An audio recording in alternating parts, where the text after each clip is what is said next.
if anybody is known the channel for as well as we've been going, they know that I rant constantly about the sport that I love, which is baseball, and how unbelievably frustrating the sport can be in actually just getting their players out there and advertising and everything you could possibly think about as far as what its sport should do. And if you want to know what a sport should do, look at the NBA or, NFL. Don't look at hockey and don't look at baseball for the love of all things holy, because they have no idea what they're doing. They absolutely do not. I've ranted about this so many times that it hurts my soul to keep doing it, but I keep doing it because I hope to God that at one point some executive hears this and goes, "We're dumb. We need to change this," because they are. They're stupid. They're absolutely dumb. They're ridiculous. God, so angry. I'm so angry when I talk about baseball and how their advertising is just so garbage. It's just unbelievable. I've talked so much. I've talked endlessly about how they could fix it. Go watch our videos if anybody's interested in like trying to understand why baseball sucks. And not that it sucks. I'm not saying the sport sucks. I love baseball with all my heart. Why their advertising department sucks and why they are just trying their very best to lose young fans. Bleeding the next generation. God, oh my God, it's just so stupid. And honestly, I was gonna say basically one of the things that I think is the only saving grace for Major League Baseball is all of these young players that are just dominating and have a swagger and at least somewhat of a social media presence. Not spectacular. It's not as great as like NBA players or NFL players at all, or even football players worldwide. No, it doesn't have that far of a reach, but they at least have some presence on social media. One of them being Tatis Jr., right there for the Padres. Super young, great talent, signed to a massive deal for the Padres, a team that's not been very good over the years. So it's good to see them finally being good. You have Shohei Ohtani that we talked about, who's 26 years old and is dominating. You have Bichetti for the Blue Jays, who's not even the best player on his own team, which is Vladimir Guerrero Jr., who I loved Vladdy when he was playing, and then now his kid is dominating and is just awesome and unbelievable and one of the best hitters in baseball. So that's something. Tim Anderson too. Yeah, you got Tim Anderson, who's a young talent, who's like kind of brought a swagger to the White Sox, who are a really up and coming team, and who I think have a good shot this year. I thought Tim Anderson was older. That's funny. I just feel like I've heard his name for so long. He's like 28, I think. So he's been on the Sox, like playing for the Sox for like 3 or 4 years now. He's oh, okay. Yeah, relatively youngish. A little younger. Then you have Acuna Jr., who's also amazing for a team that also hasn't been very good in a while, which is the Braves. Which is awesome. You have Baez for the Cubs, who's been great. You just have a lot of these young, talented players. Mookie Betts is pictured on the screen for the Dodgers. It's just so many good young players that are hopefully going to bring a younger audience to the sport, because the sport's trying everything in its power to just rid its younger audience away. And that's why we keep having arguments about unwritten rules in baseball, which is the dumbest thing on the planet. Yeah, the Yerminator. God, yeah. It's just listening to Danny just say, "Oh my God," is exactly why everybody is frustrated with baseball and why I'm arguing and ranting about this. It's just so frustrating to watch because it's so ridiculous. And I honestly hope to God that Tatis Jr. and Guerrero and Ohtani and what they're all doing this year is able to bring some kind of excitement out of the younger crowd to baseball, because it is a sport that I love, and I love the ins and outs. I love all of the chess matches that go on, and people don't really realize how crazy of a chess match the game really is until you really know everything that's happening. And so I'm hope to God that they're saving the sport, but it's so freaking frustrating to listen to baseball every single year just try their very best to not have fans. So yeah. And I talked about this, so I won't repeat too many of the points that I had, but I went to the White Sox game, obviously the hometown, like a little I think it was a couple of weeks ago or whatever. And obviously I had this podcast on my mind and thinking about what we're going to be talking about. And the number one thing that I noticed was the in-game experience when we're actually there was pretty much a perfect representation of what we're talking about they should bring to TV, but they haven't, which is they had, I mean, like, obviously there's things that don't come through on the TV broadcast. You got like the in-between, you have like the music and everything that people are playing when they're in commercial breaks, things like that. But the parts that they did have that were always really cool, and I don't really see on TV too much, is like, okay, when you have different people coming up, they're playing the top moments of like the White Sox history or whatever. They're replaying like Burley's perfect game. Perfect game. Yeah, showing that up there. Wise, Yeah. catch. Yeah, the Yep. catch, they're showing all that. It's like really well edited, really well cut video and everything. It's super dramatic. They have it up on there. They're filling the time in between. They're like making it so that the boring parts where they're waiting for things to happen aren't really so boring. When you're on the TV and the medium that most people are accepting all of it, you're getting, ads. And I get that. That's part of it. Obviously, you're going to have that. But like, there's so much time in a TV broadcast for them to bring in things like that, or like how we always talk about like the sports science side of it. Yep. And more analytics on like what the players are actually doing. The significance of what you're actually seeing on screen is never illustrated, is never demonstrated the right way. And a lot of things I'm talking about and that we talked about before on the podcast were at the game. So they know this is happening. At least the stadium itself, like they know that what people want and they have some sort of idea for that. And it's just not making it to TV, whether that be the TV rights, whether that be the contracts or whatever. And there's just like, it just feels so rigid. It feels so bland because it feels like they're bringing out the same things all the time. And they're like afraid to take creative steps because of their audience being so entrenched and generally older. And they want the same thing. And, comfortability and familiarity is a big thing. But it was sad to see because eventually you're going to have to flip that switch and those people are going to start moving on and you need to actually hold your ground in a young audience. And that was the craziest part is we talked about all these things and it's great. And you could talk about all you want, but it was there. And it was actually really fun. Needless to say, like the gambling side of it, I like bet on a game that was there as well. So that was kind of fun. And I ended up winning the bet. I think it was for 7 strikeouts when, oh my gosh, the pitcher, his last name starts with a G. Giolito. Giolito, yes, he made that, Lucas and he Giolito. pitched one more inning than I thought he was going to. So yeah, that part's obviously going to make the game more fun and why it's pretty popular. But everything else, besides that, there's so much room for that, and they don't take advantage of it. But that goes back to our same points. They just already exist. It happened. So yeah. Well, and people don't understand, like I said, the chess match and stuff that happens. Like at one point in the game that I was watching with my dad, the Cubs were playing, and Jason Hayward, the ball was hit to the outfield, and the guy rounded first and looked at Jason Hayward, and Jason Hayward had picked up the ball and was like, and the guy basically turned and didn't go to second. He definitely could have. He didn't go to second. Then what happened is, then the next play, somebody hits a single, the guy rounds second, goes to third.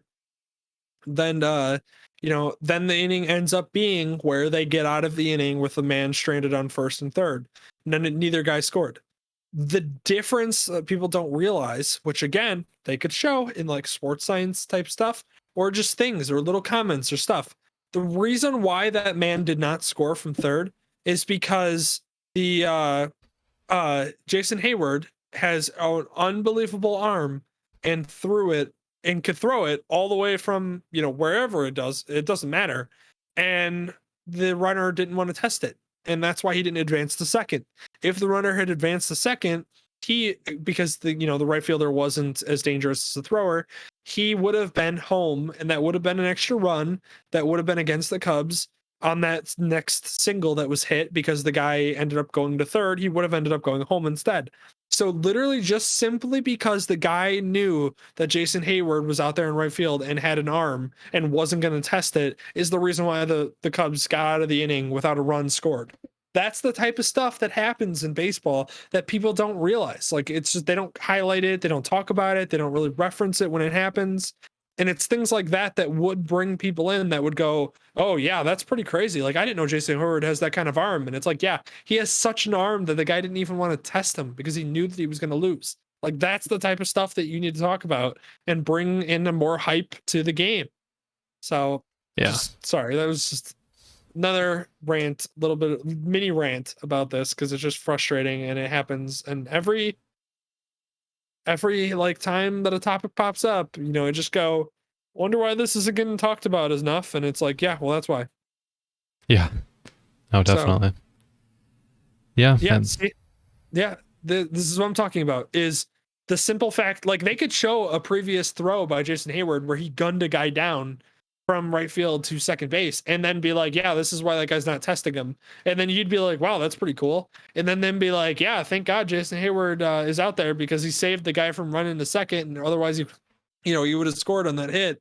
And you would have been like, wow, yeah, that's actually pretty crazy. That's insane that literally just his presence alone in the outfield is what stopped that run from scoring. And you're like, yeah, it's pretty great. That's what happens all the time. Like, it's just so stupid. It's just so dumb, and that's what they need to talk about. So, Yeah. that's again, if you want to hear my full rants, go watch our YouTube videos because I rant nonstop for like 10 minutes straight about it. And at one point, I think we actually put out a video where I said I fixed baseball's advertising problems, and I 100% do. So go watch that if you're really interested too, because I fully go into why or how they could fix it in such an easy manner, and they don't because they're baseball and they need to get rid of their commissioner because he's just bringing the sport down. So Manfred, for the love of God, if you somehow hear this, just retire, quit, whatever you got to do. Step down. I don't care. Just leave. Go away. I mean, they're doing the classic thing that a lot of different companies will do where they're buying into short term and they want to bite into that, that audience they still take advantage of it. But they just got to bite the bullet at some point and like really lean into, okay, we're going to take some short term losses here. You're going to get boomers on Facebook and stuff like, man, I hate how they do that. They didn't used to be like that. You just got to eat it. Just got to eat it for right now. It's got to happen. It's a transition. Yep. It's going to be painful and then move on to it. Baseball is a snooze fest to watch on TV. Yeah, exactly. Yep. Yeah, that's the problem. And they need to have a get Mark Burley to figure out how the baseball should like time their things, because Mark Burley used to pitch games and they'd be like 2 hours. Super quick. Yeah, and like it was enjoyable because you were watching a great pitcher pitch a game quickly and you're like, wow, I didn't know pitchers could pitch this quickly. And you're like, yeah, they could, they just don't. So make that happen. They introduced that one rule a couple years ago, but it really hasn't cut down that much. Where they would, and the amount of mound visits, because the Cubs pretty much were the reason why that happened, because they were, what's his name, Joe Madden would visit the mound all the time because he would switch batters after like one hit.